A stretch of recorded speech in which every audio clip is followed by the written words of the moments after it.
All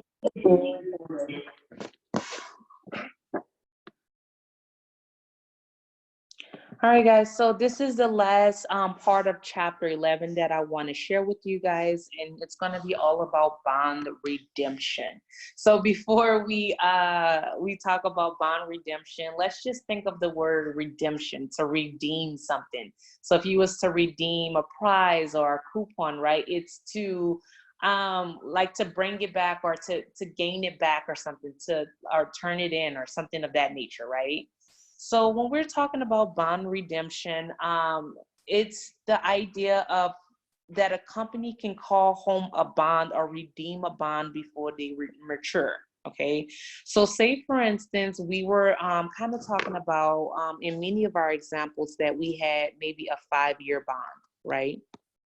Or the terms of that bond was 5 years, and maybe it has a stated interest rate of say 7%. Let's just go with that, right?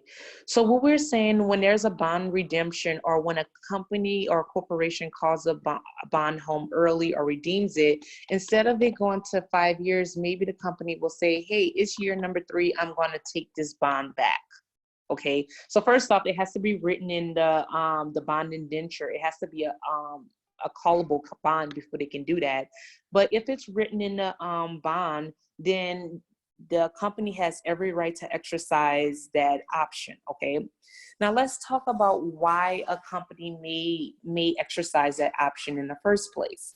So let's take for an example that maybe the market rate of interest is 3%, and the company like an Amazon, a Pepsi, or AT&T, their rate of interest on their bond at the moment is 7%, right? So what we can see in this example here is that the company is currently paying twice as much as what the market is calling for. And so while this may be great for an investor, for any company, they're paying a lot more money on their bonds, or the financing of this bond is a lot more expensive than it has to be, right? Because the market rate is half the interest, right?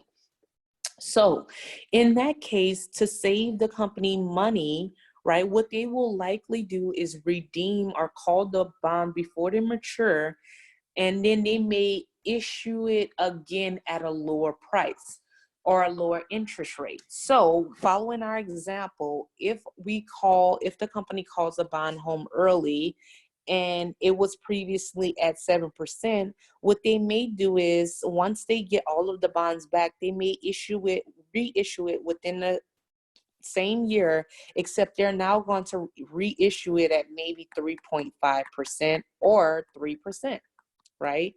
They're effectively saving them interest interest on that particular bond, right? So that's the point that I'm making here, is that a company may issue new bonds at a lower interest rate. Usually also when they call a bond home early, they being a company, usually pay a bond, they pay like a favorable or a higher price than the face amount. So it says here, the callable bond can be redeemed by the issuing corporation within the period of time and at a price stated in the bond indenture. Normally, when they call a bond home early, they pay out an amount higher than the face amount. So if that bond was initially at $100,000, just as a courtesy, I guess, to investor, maybe they'll pay out $105,000 for their trouble. Okay. All right. So the last thing I want to talk about is reporting bonds payable on the balance sheet. So you should have realized that bonds payable is a liability. It's a long-term liability, and it should be reported, therefore, on the balance sheet. So on the balance sheet, we know that we can find assets, liabilities, stockholders' equity. So it will go in the liabilities section under long-term liabilities. So here is our bond, the interest rate and when it's due, and then we're talking about the amortization. So let's talk about that a little more. So just read through the slide. The points that I really want you to focus on is these two here. When it says that any unamortized premium is reported as an addition, and any unamortized discount is reported as a deduction of the face amount. So make sure you take note of that, okay? And with that, we're all done. So if you have any questions about chapter 11 or what have you, please feel free to reach out. Thank you, guys.